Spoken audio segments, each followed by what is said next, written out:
അഖിലേന്ത്യാ കിസാൻ സഭയുടെ നേതൃത്വത്തിൽ നടക്കുന്ന കിസാൻ സംഘർഷ് ജാഥ മുഖ്യമന്ത്രി പിണറായി വിജയൻ നാഗർകോവിൽ ഉദ്ഘാടനം ചെയ്തു. നവംബറിൽ നടക്കുന്ന ദേശീയ പ്രക്ഷോഭത്തിന് മുന്നോടിയായി ജാഥകൾ പര്യടനം ആരംഭിച്ചത്. തമിഴ്നാട്ടിൽ നിന്ന് ജാഥ ഇന്ന് കേരളത്തിലേക്ക് പ്രവേശിക്കും.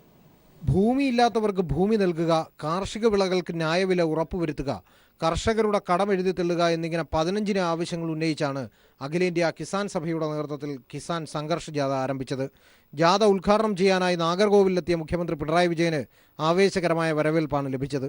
இன்றைக்கு கேரள முதல்வராக இருக்கக்கூடிய எனது அன்பு தோழர் மலையாள மக்களையும் தமிழ் மக்களையும் ஒற்றுமை ஏற்பட வேண்டும் என்று பாடுபடக்கூடிய அந்த அன்பு தோழனை வருக வருக என்று நான் வரவேற்கிறேன்.